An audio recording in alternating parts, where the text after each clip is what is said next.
Pada hari Selasa, tanggal 26 Juli 1927 di Surakarta, tepatnya di Danukusuman Solo, Jawa Tengah, lahirlah putra dari Raden Ngabehi Idris Prawiro Pralebdo, seorang abdi dalam yang menjabat sebagai perwira Legium Kasunanan Surakarta. Raden Idris memiliki istri yang bernama Sutati, seorang penjual buah. Mereka memiliki seorang putra yang bernama Sukamto.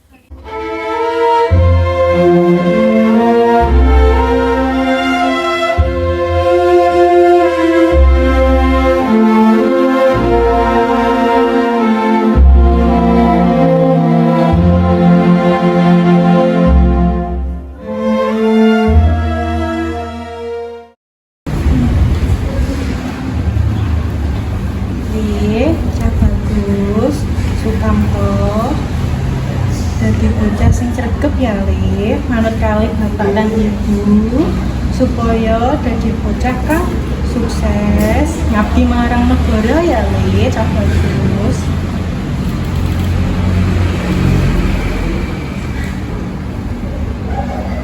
Keluarga kecil tersebut tampak bahagia.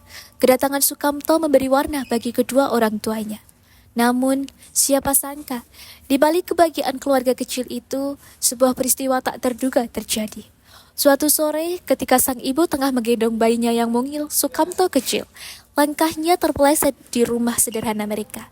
Tubuh kecil Sukamto terlepas dari dekapan ibunya, jatuh, dan tangisan pilu pun pecah, memecah kesunyian kampung Danukusuman.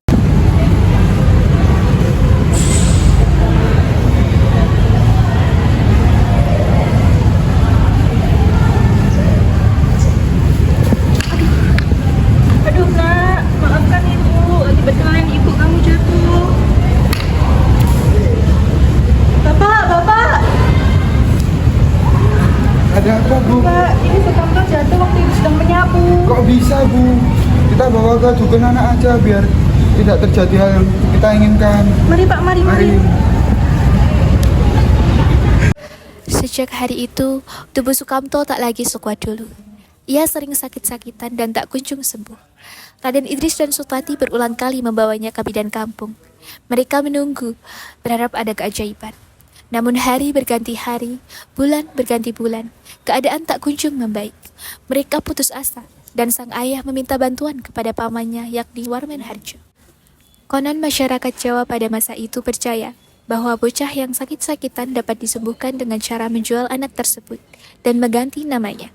Sang ayah dan ibu Sukamto pun bersepakat melaksanakan tradisi tersebut untuk menjual Sukamto kepada Wamen Harjo pamannya sendiri dan mengganti nama Sukamto menjadi Slamet.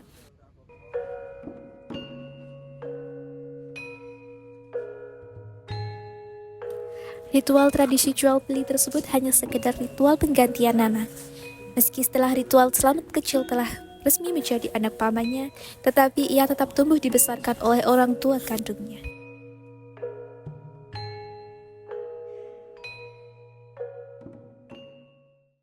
Waktu terus berlalu, Slamet kian bertumbuh besar dan menjadi seorang remaja.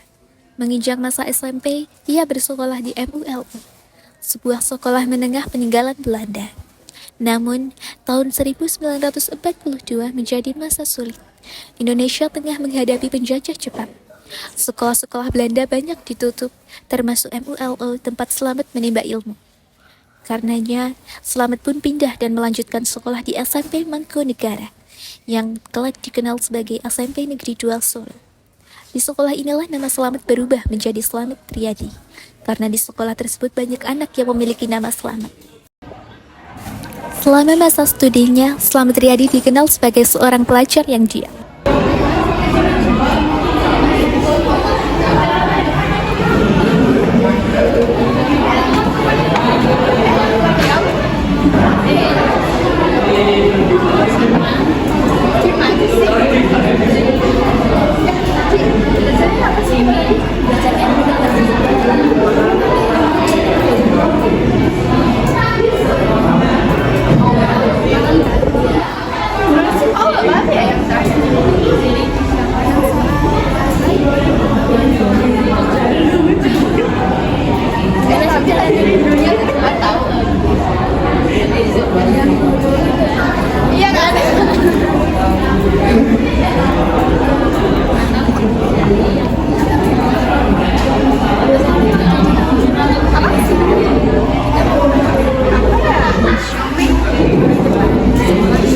Tak hanya belajar di kelas, ia juga cukup aktif dalam berbagai kegiatan. Ia aktif dalam kepanduan kepramukaan, kepanduan bangsa Indonesia, dan rajin belajar pencaksilat. Siap, gerak. Kencang kanan, gerak. Gerak, gerak. Hadap kanan, gerak. Hadap kiri, gerak.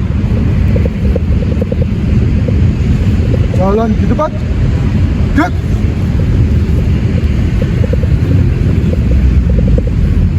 Berhenti, gerak.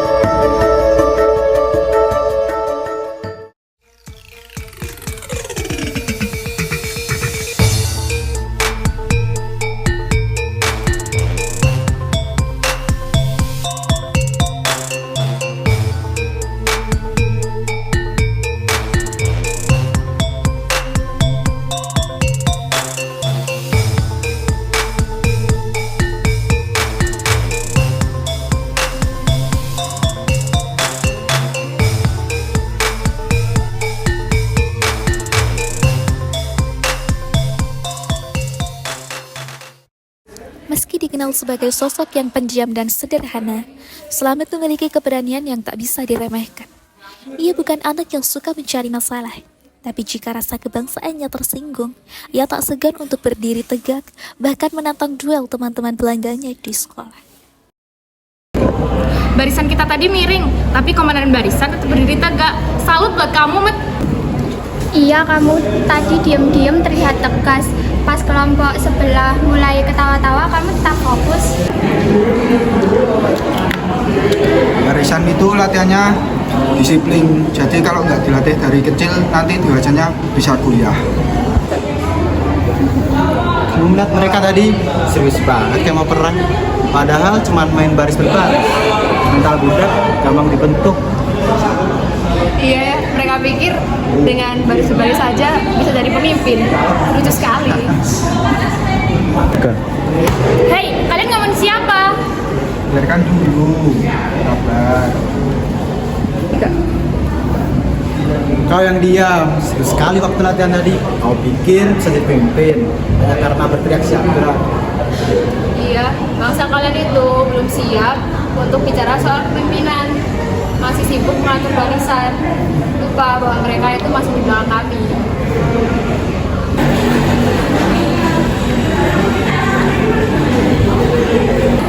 Barisan itu bukan soal tentang lurusnya kaki atau kerasnya suara, tapi tentang menghargai perintah, kerjasama, dan rasa memiliki. Rasa memiliki terhadap apa? Negara yang akan belum berdiri. Negara kami sudah hidup dalam jiwa kami. Jadi setiap langkah barisan kami adalah janji bahwa kami akan berdiri di tanah kami sendiri dan kepala tegak. Berani sekali kau bicara begitu. Mau kau tantang kami? Kalau harga diri bangsa kami dihina, aku tak akan ragu. Di lapangan pun, sekarang juga. Tidak.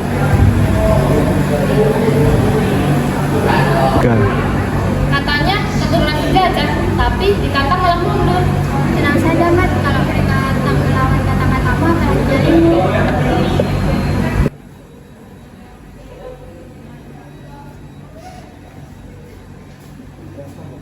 Kami mungkin masih muda, tapi jiwa kami ini tidak kecil.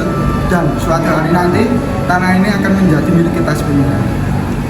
Semangat itu bukan sekedar keberanian semata, melainkan wujud dari kecintaan yang begitu dalam terhadap tanah airnya.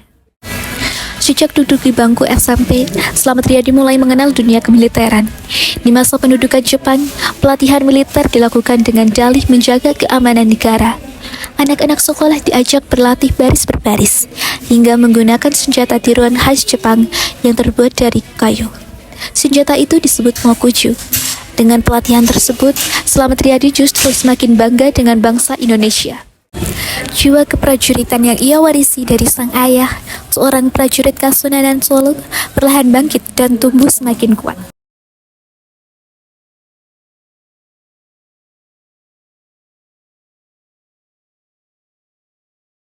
Memasuki masa SMA, Slamet Riyadi melanjutkan pendidikannya di Sekolah Pelayaran Tinggi di SPT Koto Seinan Yoseiso Cilacap, sebuah sekolah milik pemerintahan militer Jepang. Disinilah untuk pertama kalinya Slamet menempuh pendidikan militer secara formal. Di tengah tekanan sistem pendidikan Jepang yang keras dan disiplin ketat seperti militer, Slamet justru menemukan panggilan jiwanya. Ia bukan sekedar mengikuti perintah, ia menyerap setiap pelajaran, mempelajari setiap barisan, dan memahami strategi. Dengan lihai, ia menunjukkan kemampuannya dalam baris berbaris, ketepatan gerak, dan kesiapannya menghadapi situasi lapangan. Bakatnya mulai terlihat jelas, disiplin tinggi, kecerdasan tangkis, dan naluri kepemimpinan yang kuat. Pelatihan ini bukan hanya membentuk fisiknya, tapi juga membentuk karakter dan mentalnya sebagai calon prajurit masa depan.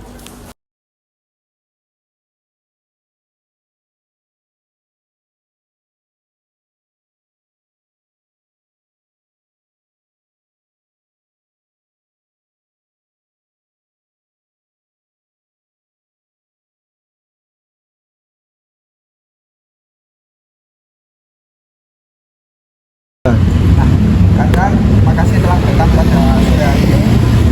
Kita semua tahu bangsa kita ini masih dijajah. Tapi sebagai pemuda kita tidak boleh diam saja. Benar, tapi apa yang harus kita lakukan? Senjata saja kita tidak punya. Perjuangan tidak harus menggunakan senjata. Kita bisa memulai dari hal kecil seperti membangkitkan semangat rakyat, membela rakyat yang tertindas, dan belajar disiplin. Aku setuju. Bagaimana kalau kita melakukan latihan kepelatihan dan baris berbaris minggu depan? Tapi bagaimana kalau tentara penjajah mengetahui kegiatan kita? Bukanlah itu berbahaya? Nah, bahaya itu pasti ada. Tapi perjuangan tanpa keberanian itu tidak akan berhasil. Kita harus tetap berhati-hati. Tapi jangan takut. Karena perjuangan ini tidak untuk diri kita sendiri, melainkan untuk tanah air ini. Kata-katamu benar, Mat. Aku jadi bersemangat lagi.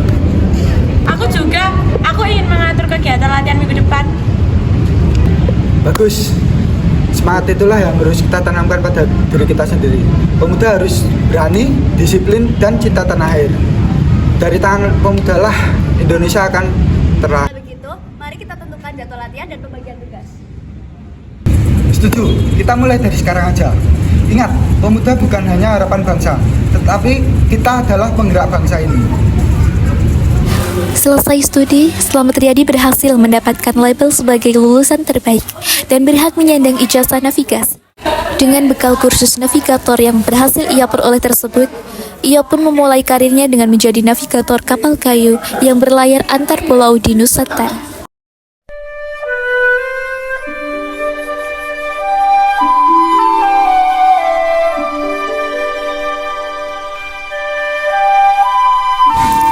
Meski telah bekerja dan menapaki dunia nyata, Slamet Riyadi tak pernah melupakan semangat kebangsaan yang selama ini ia pupuk.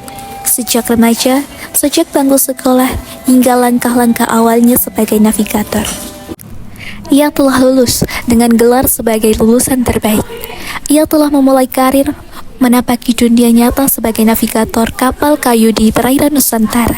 Tapi bagi Slamet Riyadi, ini bukanlah akhir. Ini adalah awal dari sebuah perjuangan yang lebih besar. Perjalanan seorang anak bangsa yang tumbuh dari nilai-nilai keberanian, kejujuran, dan pengorbanan, yang akan menjelma menjadi seorang prajurit sejati, bukan dengan senjata, tapi dengan jiwa dan semangatnya. Dan kisah itu baru saja dimulai. Dari lantai tempat ia belajar merangkak hingga di kapal tempat ia menavigasi lautan Nusantara, Slamet Riyadi telah tumbuh menjadi pribadi yang berjiwa besar, tegas dan berani, namun tetap jujur dan disiplin. Ia belajar menjadi pribadi yang percaya diri, namun selalu mengedepankan kepentingan yang lebih luas daripada dirinya sendiri. Dalam setiap langkahnya, ia tak pernah melupakan arti kerjasama dan semangat pantang menyerah yang telah ditanamkan sejak remaja. Cermat dalam berpikir, rela berkorban tanpa pamrih, dan tetap berpijak pada satu keyakinan, bahwa bangsanya layak untuk diperjuangkan. Kini, ia memegang kompas, bukan hanya untuk menavigasi laut, tapi untuk menavigasikan takdirnya sendiri. Dan dari sinilah, perjalanan seorang pahlawan benar-benar dimulai.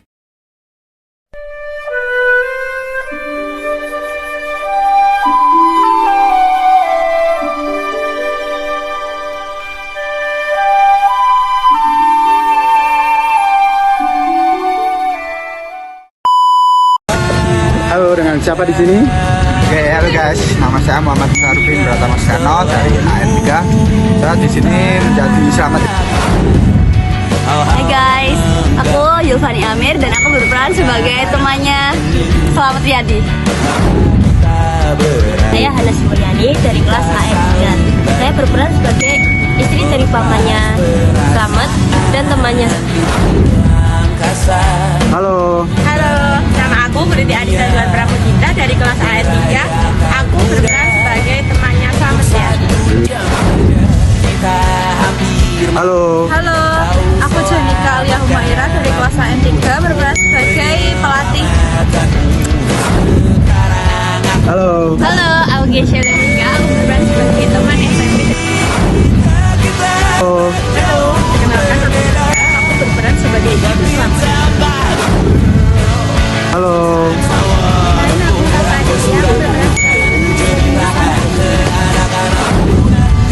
Halo semua, aku Grace Kristana Mukti, aku sebagai teman belajarnya Selamat. Halo. Aku Anja Suladana, di sini aku berperan sebagai teman SMP Selamat. Hai, nama aku Dela Putri Kasari dari AN3. Saya berperan sebagai teman Selamat. Halo, ini aku Elkis dari Gisono dari 03. Saya di sini sebagai paman Selamat.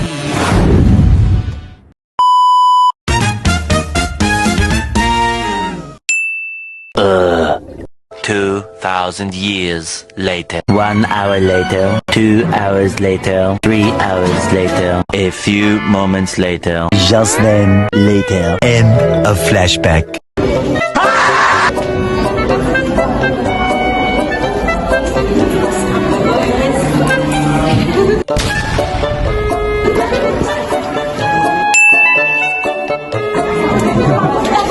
Hei, Purwodadi. Hai.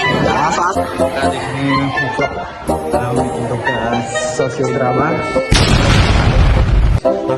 Barusan itu berdari. Kamu main mereka tadi? Oh, keep.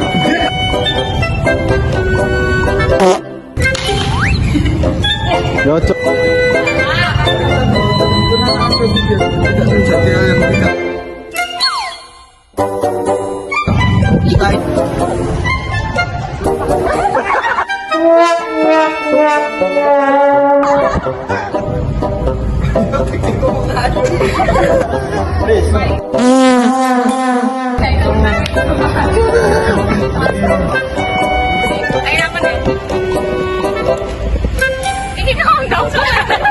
Nah, itu kan mau aja cepet-cepet adalah penggerak bangsa ini. Wah, macet tuh. Jalan. Orang ini weh, wedi aku. Ah, makune alon ya. Oh no!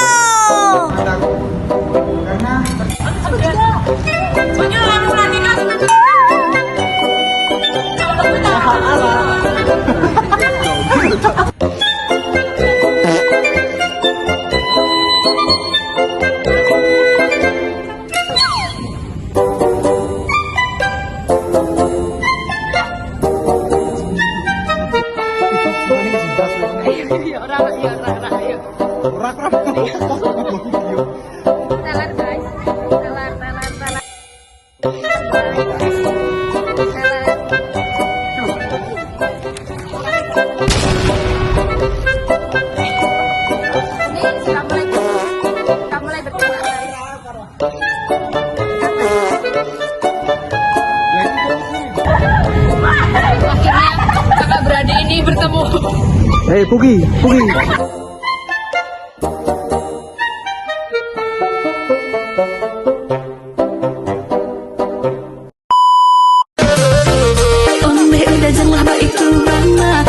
indah unang sarpo itu dek hanya takut mancal ya udah acok mau